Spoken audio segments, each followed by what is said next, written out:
गेहूं की फसल में हमें एनपीके 13-045 का इस्तेमाल करना चाहिए या 0-050 का इस्तेमाल करना चाहिए। अगर आपके गेहूं में बालियाँ निकल आई हैं तो उसके बाद ही हम इन दोनों का इस्तेमाल अक्सर करते हैं ज़्यादातर किसान साथी। हालांकि कुछ परिस्थितियों में इसका इस्तेमाल पहले भी किया जा सकता है। तो आज हम संपूर्ण जानकारी आपको देने वाले हैं। अगर आपने भी गेहूँ की फसल लगाई हुई है और बालियाँ नहीं निकली हैं या फिर निकल आई हैं या निकलने वाली हैं तो यह वीडियो आपके लिए बहुत ही अच्छी साबित हो सकती है। नमस्कार किसान साथियों, इंडियन एग्री हेल्प चैनल पे आपका स्वागत है। चैनल को सब्सक्राइब नहीं किया है तो सब्सक्राइब करिए, वीडियो को लाइक नहीं किया है तो लाइक करिए। तो सबसे पहले हम इन दोनों एनपीके के बारे में जानते हैं। एनपीके 13-045 में क्या पाया जाता है? 13% नाइट्रोजन, फास्फोरस नहीं पाया जाता है, 45% पोटेशियम पाया जाता है।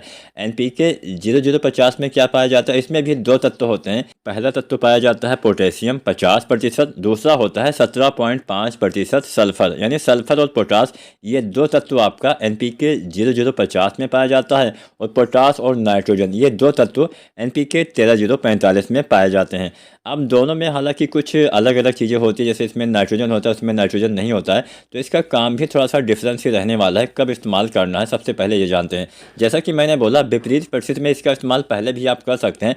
मान लीजिए आपने गेहूं की बुआई के समय पोटास नहीं डाला या कम मात्रा में डाला, आपके पौधे में पोटास की कमी के लक्षण दिखाई देते हैं, तो इसका इस्तेमाल गेहूँ की बालियाँ निकलने से पहले भी आप यह दोनों एनपीके में से कोई भी डाल सकते हैं। अब जैसा कि 13-045 में 13% नाइट्रोजन भी पाया जाता है, तो अगर बालियाँ निकलने से पहले आपको आपके गेहूं की पत्तियों में थोड़ा बहुत पीलापन वगैरह दिखता है तो आप उस दशा में एनपीके 13-045 का इस्तेमाल कर सकते हैं। पीलापन नहीं दिखता है तो आप एनपीके 0-050 का इस्तेमाल बालियाँ निकलने से पहले उस दशा में भी कर सकते हैं जब आपने बुआई के समय पोटास कम या फिर ना डाला हो। इसके बाद में हम उन किसान साथियों की भी बात करते हैं जिन्होंने बुआई के समय पोटास डाला हुआ है। उन किसान साथियों को क्या करना चाहिए? अब कुछ किसान साथी 13-045 का इस्तेमाल करते हैं बालियाँ निकलने से पहले भी।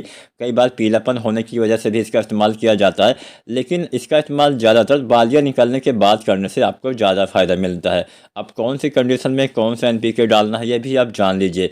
एनपीके जो आता है 13-045, अगर बालियाँ निकलने के बाद इसका इस्तेमाल करने वाले हैं तो आपको बस एक चीज़ का ध्यान यही रखना है कि अगर आपके गेहूं की बालियों की पत्तियों में पीलापन दिखता है, खासकर जो झंडा पत्ती होती है, नीचे वाली पत्तियों में तो पीलापन आ ही जाएगा, लेकिन जो ऊपर वाली एकदम पत्ती होती है जिसको हम झंडा पत्ती बोलते हैं, फ्लैग लीफ बोलते हैं, अब ये फ्लैग लीफ का ही काफ़ी ज़्यादा रोल होता है हमारे गेहूँ के दाने के भराव के लिए। क्योंकि फ्लैग लीफ में अगर पीलापन हो जाता है तो पौधे में भोजन सही से नहीं बनेगा, प्रकाश संश्लेषण सही से नहीं होगा, जिससे पत्तियों से भोजन कम मात्रा में बनने से या फिर बहुत ही कम बनने से बालियों के अंदर दाने का भराव सही से नहीं हो पाएगा। क्योंकि लास्ट में जो पत्ती आपकी भोजन बनाती होती है, झंडा पत्ती एकदम ऊपर होती है, जो एकदम मतलब लास्ट वाली पत्ती ऊपर वाली, उसी को हम झंडा पत्ती बोलते हैं। झंडा पत्ती में अगर पीलापन है तो ऐसी दशा में बालियाँ निकलने के बाद आपको एनपीके 13-045 का इस्तेमाल करना चाहिए।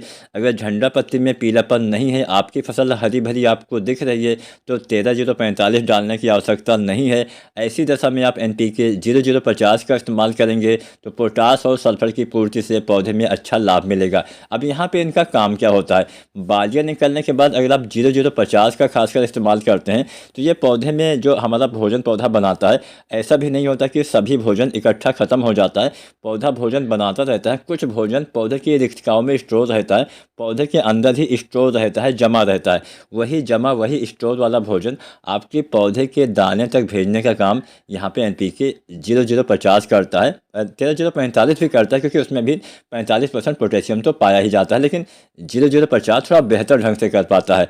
तो यहाँ पे अगर आप इसका इस्तेमाल बालियाँ निकलने के बाद करते हैं तो दाने के अंदर भराव अच्छे से होता है, दाने का वजन, दाने में चमक, ये सब आपको देखने को मिल सकती है। तो कोई भी एनपीके आप इस्तेमाल करिए, 1 किलो से लेकर 1.5 किलो मात्रा पर एकड़ के हिसाब से आपको इस्तेमाल करना होता है। और बालियाँ निकलने के बाद अगर आप इनका इस्तेमाल करते हैं, खासकर पीलापन अगर आपको दिखता है फ्लैग लीफ में तो 13-045, पीलापन नहीं दिखता है, पौधे में हरियाली दिख रही है तो एनपीके 0-050 का इस्तेमाल करेंगे, बेहतर फ़ायदा मिलेगा, दाने का भराव अच्छे से होगा।